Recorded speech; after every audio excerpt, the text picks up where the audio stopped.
ವೀಕ್ಷಕರೇ, ನಮ್ಮ ಹಿಂದೂ ಪಂಚಾಂಗದ ಕೊನೆಯ ತಿಂಗಳು ಯಾವುದು ಗೊತ್ತಾ? ಅದೇ ಫಾಲ್ಗುಣ ಮಾಸ. ಚಾಂದ್ರಮಾನ ಪಂಚಾಂಗದ ಪ್ರಕಾರ ವರ್ಷದ 12ನೇ ಹಾಗೂ ಅಂತಿಮ ತಿಂಗಳಿದು. ಈ ವರ್ಷ ಫೆಬ್ರವರಿ 18ರಿಂದಲೇ ಅತ್ಯಂತ ಶ್ರೇಷ್ಠವಾದ ಮಾಸ ಶುರುವಾಗಿದೆ. ನಿಮಗೆಲ್ಲ ಗೊತ್ತಿರೋ ಹಾಗೆ ಫಾಲ್ಗುಣ ಮಾಸ ಬಂತೆಂದರೆ ಚಳಿಗಾಲ ಮುಗಿದು ವಸಂತ ಋತು ಕಾಲಿಡ್ತಾ ಇದೆ. ಪ್ರಕೃತಿಯಲ್ಲಿನ ಹಳೆಯ ಎಲೆಗಳನ್ನೆಲ್ಲ ಉದುರಿ ಮರ ಗಿಡಗಳು ಹೊಸದಾಗಿ ಚಿಗುರೊಡೆಯುವ ಕಾಲವಿದು. ಪ್ರಕೃತಿಯ ನಿಯಮವೇ ಹಾಗೆ ಅಲ್ವಾ? ಹಳೆಯದು ಹೋದರಷ್ಟೇ ಹೊಸತನಕ್ಕೆ ಜಾಗ. ಹಾಗೆಯೇ ನಮ್ಮ ಬದುಕಿನಲ್ಲಿರುವ ದರಿದ್ರ, ಕಷ್ಟ, ಕಣ್ಣೀರು ಎಲ್ಲವೂ ಉದುರಿ ಹೋಗಿ ಸುಖ, ಶಾಂತಿ ಮತ್ತು ಸಮೃದ್ಧಿಯ ಹೊಸ ಚಿಗುರು ಮೂಡುವ ಪವಿತ್ರ ಮಾಸವೇ ಈ ಫಾಲ್ಗುಣ ಮಾಸ. ಹಿಂದೂ ಪುರಾಣಗಳ ಪ್ರಕಾರ ಈ ಮಾಸದಲ್ಲಿ ಕೇವಲ ಭಕ್ತಿ, ಬಣ್ಣಗಳ ಹಬ್ಬ, ಹೋಳಿ ಮಾತ್ರವಷ್ಟೇ ಅಲ್ಲ, ವಿಜಯ ಏಕಾದಶಿಯಂತಹ ಮಹತ್ವದ ದಿನಗಳು ಕೂಡ ಬರ್ತವೆ. ಶಾಸ್ತ್ರಗಳು ಹೇಳುವಂತೆ ಈ ಒಂದು ತಿಂಗಳ ಕಾಲ ಯಾರು ಶ್ರದ್ಧೆ ಮತ್ತು ಭಕ್ತಿಯಿಂದ ನಿರ್ದಿಷ್ಟ 4 ದೇವರುಗಳ ಆರಾಧನೆಯನ್ನು ಮಾಡ್ತಾರೋ ಅವರ ಬದುಕಲ್ಲಿ ಕೇವಲ ಈ ಜನ್ಮಕ್ಕಷ್ಟೇ ಅಲ್ಲ, ಮುಂದಿನ 4 ತಲೆಮಾರುಗಳಿಗೂ ಕೂಡ ಕೂತು ತಿನ್ನುವಷ್ಟು ಸುಖ, ಸಂಪತ್ತು ಮತ್ತು ನೆಮ್ಮದಿ ಪ್ರಾಪ್ತಿಯಾಗುತ್ತೆ.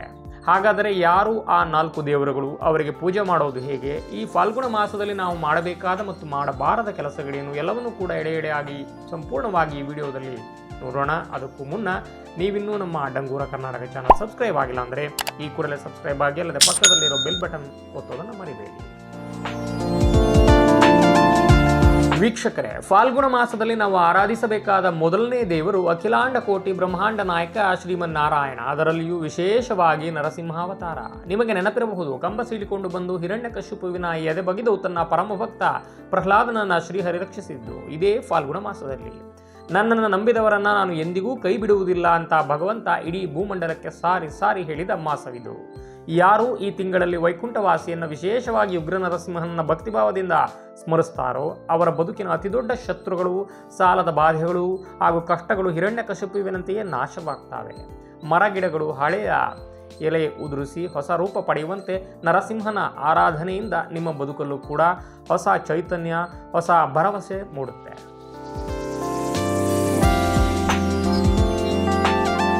ಫಾಲ್ಗುಣ ಮಾಸದಲ್ಲಿ ಪೂಜಿಸಬೇಕಾದ 2ನೇ ದೈವ ಚಂದ್ರದೇವ. ಪುರಾಣಗಳ ಪ್ರಕಾರ ಚಂದ್ರದೇವನ ಜನನವಾಗಿದ್ದು ಇದೇ ಫಾಲ್ಗುಣ ಮಾಸದಲ್ಲಿ. ಚಂದ್ರನಿಗೆ ಸಾಕ್ಷಾತ್ ಪರಮಶಿವನೇ ಅಧಿದೇವತೆ. ಹೀಗಾಗಿಯೇ ಪರಶಿವ ಚಂದ್ರನನ್ನು ತನ್ನ ತಲೆಯ ಮೇಲೆ ಅಲಂಕರಿಸಿಕೊಂಡಿದ್ದಾನೆ. ಜ್ಯೋತಿಷ್ಯ ಶಾಸ್ತ್ರದ ಪ್ರಕಾರ ಚಂದ್ರ ನಮ್ಮ ಮನಸ್ಸಿನ ಕಾರಕ. ಚಂದ್ರ ಎಂದರೆ ಶಾಂತಿ, ಚಂದ್ರ ಎಂದರೆ ಸಮೃದ್ಧಿ. ಯಾರು ಈ ಮಾಸದಲ್ಲಿ ಚಂದ್ರದೇವನಿಗೆ ಅರ್ಘ್ಯವನ್ನು ಬಿಟ್ಟು ಪೂಜಿಸ್ತಾರೋ ಅವರ ಮನೆಯಲ್ಲಿ ಎಂದಿಗೂ ಅಶಾಂತಿ ಇರೋದಿಲ್ಲ. ಮಾನಸಿಕ ನೆಮ್ಮದಿ ಹುಡುಕುತ್ತಿರುವವರಿಗೆ ಇದು ಅತ್ಯುತ್ತಮ ಸಮಯ. ಚಂದ್ರನನ್ನು ಒಲಿಸಿಕೊಳ್ಳುವುದಕ್ಕೆ ಈ ಮಾಸದಲ್ಲಿ ಶ್ವೇತವರ್ಣದ ಅಂದರೆ ಬಿಳಿ ಬಣ್ಣದ ವಸ್ತುಗಳನ್ನು, ಉದಾಹರಣೆಗೆ ಹಾಲು, ಅಕ್ಕಿ, ಬಿಳಿ ವಸ್ತ್ರ ಇವೆಲ್ಲವನ್ನು ಕೂಡ ದಾನ ಮಾಡಿದರೆ ನಿಮ್ಮ ಜಾತಕದಲ್ಲಿರುವ ಚಂದ್ರ ದೋಷಗಳು ನಿವಾರಣೆಯಾಗಿ ಬದುಕಲ್ಲಿ ಪುಣ್ಯ ಪ್ರಾಪ್ತಿಯಾಗುತ್ತೆ. ಈ ಪವಿತ್ರ ಮಾಸದಲ್ಲಿ ನಾವು ಆರಾಧಿಸಬೇಕಾದ 3ನೇ ದೇವರು ದೇವಾನುದೇವತೆಗಳ ಪ್ರಥಮ ಪೂಜಿತ ವಿಘ್ನೇಶ್ವರ. ಫಾಲ್ಗುಣ ಮಾಸದ ಶುಕ್ಲ ಪಕ್ಷದ ಚತುರ್ಥಿ ತಿಥಿಯಂದು ಗಣಪತಿಯನ್ನು ಪೂಜಿಸುವುದು ಅತ್ಯಂತ ಮಂಗಳಕರ. ನಿಮ್ಮ ಬದುಕಲ್ಲಿ ಯಾವುದೇ ಕೆಲಸ ಕಾರ್ಯಗಳು ಅರ್ಧಕ್ಕೆ ನಿಂತು ಹೋಗಿದ್ರೆ, ಎಷ್ಟೇ ಪ್ರಯತ್ನ ಪಟ್ಟರೂ ಯಶಸ್ಸೇ ಸಿಗುತ್ತಾ ಇಲ್ಲ ಅಂತಾದರೆ ಈ ಮಾಸದಲ್ಲಿ ಗಣೇಶನಿಗೆ ಎಳ್ಳಿನಿಂದ ಮಾಡಿದ ಸಿಹಿಯನ್ನ ಅಂದರೆ ಎಳ್ಳು ಬೆಲ್ಲ ಅಥವಾ ಎಳ್ಳಿನ ಉಂಡೆ ನೈವೇದ್ಯವಾಗಿ ಅರ್ಪಿಸಿ. ಸಾಧ್ಯವಾದರೆ ಚತುರ್ಥಿಯ ದಿನ ಉಪವಾಸವನ್ನು, ವ್ರತವನ್ನು ಮಾಡಿ ಗಣಪತಿಗೆ ಎಳ್ಳಿನಿಂದ ಹೋಮ ಅಥವಾ ಹವನವನ್ನು ಮಾಡಿಸಿದರೆ ನಿಮ್ಮ ಜೀವನದ ಅತಿದೊಡ್ಡ ವಿಘ್ನಗಳು ಕೂಡ ಬೆಂಕಿಗೆ ಬಿದ್ದ ಬೆಣ್ಣೆಯಂತೆ ಕರಗಿ ಹೋಗ್ತವೆ. ಇನ್ನು ನಾವು ಪೂಜಿಸಬೇಕಾದ 4ನೇ ಮತ್ತು ಅತಿ ಮುಖ್ಯ ದೇವರು ಮಹಾದೇವ. ಶಿವನ ತಪಸ್ಸನ್ನ ಭಂಗ ಮಾಡಿದ ಕಾಮದೇವನನ್ನ ಪರಮಶಿವ ತನ್ನ 3ನೇ ಕಣ್ಣಿನಿಂದ ಸುಟ್ಟು ಭಸ್ಮ ಮಾಡಿದ್ದು ಕೂಡ ಇದೇ ಫಾಲ್ಗುಣ ಮಾಸದಲ್ಲಿ. ಶ್ರಾವಣ ಮಾಸದಲ್ಲಿ ಶಿವನ ಆರಾಧನೆಗೆ ಎಷ್ಟು ಮಹತ್ವವಿದೆಯೋ ಫಾಲ್ಗುಣ ಮಾಸಕ್ಕೂ ಅಷ್ಟೇ ಮಹತ್ವವಿದೆ. ಈ ಮಾಸದಲ್ಲಿ ಬರುವ ಪ್ರತಿಯೊಂದು ಸೋಮವಾರದಂದು ಶಿವಲಿಂಗಕ್ಕೆ ತಪ್ಪದೇ ಜಲಾಭಿಷೇಕ ಅಥವಾ ರುದ್ರಾಭಿಷೇಕವನ್ನು ಮಾಡಿ ಬಿಲ್ವ ಪತ್ರೆಯನ್ನು ಅರ್ಪಿಸಿ. ಇದರಿಂದ ಪರಶಿವನ ಒಲುಮೆ ನಿಮ್ಮ ಮೇಲಾಗುತ್ತೆ. ಇದರ ಜೊತೆಗೆ ಮತ್ತೊಂದು ಅತಿ ಮುಖ್ಯವಾದ ವಿಚಾರ ನೆನಪಿರಲಿ, ದೇವರ ಪೂಜೆಗೆ ಎಷ್ಟು ಮಹತ್ವವಿದೆಯೋ ದಾನ ಧರ್ಮಕ್ಕೂ ಅಷ್ಟೇ ಮಹತ್ವವಿದೆ. ದಾನಕ್ಕಿಂತ ಮಿಗಿಲಾದ ಭಕ್ತಿ ಈ ಜಗತ್ತಿನಲ್ಲಿಲ್ಲ. ಈ ಮಾಸದಲ್ಲಿ ನಿಮ್ಮ ಕೈಲಾದಷ್ಟು ನಿಮ್ಮ ಶಕ್ತಿಗೆ ಅನುಸಾರವಾಗಿ ನಿರ್ಗತಿಕರಿಗೆ ಶುದ್ಧ ತುಪ್ಪ, ಎಣ್ಣೆ, ಧಾನ್ಯಗಳು, ಹಣ್ಣು ಹಂಪಲು ಮತ್ತು ಬಟ್ಟೆಯನ್ನು ದಾನ ಮಾಡಿ. ನೀವು ಮಾಡುವ ಈ ಪುಟ್ಟ ಸಹಾಯ ಭಗವಂತನನ್ನು ನೇರವಾಗಿ ತಲುಪುತ್ತೆ. ಕೊನೆಯದಾಗಿ ಒಂದು ಮುಖ್ಯವಾದ ನಿಯಮವನ್ನು ನೀವು ಪಾಲಿಸಲೇಬೇಕು.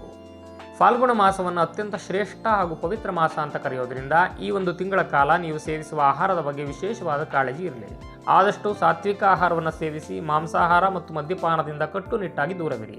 ದೇಹ ಮತ್ತು ಮನಸ್ಸು ಶುದ್ಧವಾಗಿದ್ದಾಗ ಮಾತ್ರ ನೀವು ಮಾಡುವ ಭಕ್ತಿ ದೇವರಿಗೆ ತಲುಪುವುದಕ್ಕೆ ಸಾಧ್ಯ. ಹೀಗೆ ಯಾರು ಈ ವರ್ಷದ ಅಂತಿಮ ತಿಂಗಳಾದ ಫಾಲ್ಗುಣ ಮಾಸದಲ್ಲಿ ಶ್ರೀಹರಿ ನರಸಿಂಹ, ಚಂದ್ರದೇವ, ವಿಘ್ನೇಶ್ವರ ಮತ್ತು ಪರಶಿವನನ್ನು ಶ್ರದ್ಧಾಭಕ್ತಿಯಿಂದ ಆರಾಧಿಸ್ತಾರೋ ದಾನ ಧರ್ಮ ಮಾಡ್ತಾರೋ ಅವರ ಬದುಕು ಖಂಡಿತ ಬಂಗಾರವಾಗುತ್ತೆ. ಅವರ ಮುಂದಿನ 4 ತಲೆಮಾರುಗಳಿಗೂ ಕೂಡ ಭಗವಂತನ ರಕ್ಷಾ ಕವಚ ಇರುತ್ತೆ ಅಂದಿದೆ ಸಾಕ್ಷಾತ್ ಶಾಸ್ತ್ರಗಳು. ವೀಕ್ಷಕರೇ, ಈ ಅದ್ಭುತವಾದ ಮತ್ತು ಉಪಯುಕ್ತವಾದ ಮಾಹಿತಿ ನಿಮಗೆ ಇಷ್ಟ ಆಗಿದ್ದರೆ ದಯವಿಟ್ಟು ವಿಡಿಯೋವನ್ನು ಲೈಕ್ ಮಾಡಿ, ಶೇರ್ ಮಾಡಿ, ಅಲ್ಲದೆ ನಿಮ್ಮ ಪ್ರೀತಿ ಪಾತ್ರರೊಂದಿಗೆ, ಬಂಧು ಮಿತ್ರರೊಂದಿಗೆ ವಾಟ್ಸಪ್ ಮತ್ತು ಫೇಸ್ಬುಕ್ನಲ್ಲಿ ಶೇರ್ ಮಾಡಿ. ಅವರಿಗೂ ಈ ಪುಣ್ಯ ಕಾರ್ಯದ ಬಗ್ಗೆ ತಿಳಿಸಿ. ನಿಮ್ಮ ಅನಿಸಿಕೆಗಳನ್ನು ಕಮೆಂಟ್ ಬಾಕ್ಸ್ನಲ್ಲಿ ಹಂಚಿಕೊಳ್ಳಿ. ಮತ್ತಷ್ಟು ಇಂತಹ ಅದ್ಭುತ ಆಧ್ಯಾತ್ಮಿಕ ಮಾಹಿತಿಗಳಿಗಾಗಿ ನಮ್ಮ ಚಾನಲ್ನ ಈಗಲೇ ಸಬ್ಸ್ಕ್ರೈಬ್ ಮಾಡಿ. ಧನ್ಯವಾದಗಳು. ಸರ್ವೇ ಜನಾಃ ಸುಖಿನೋ ಭವಂತು.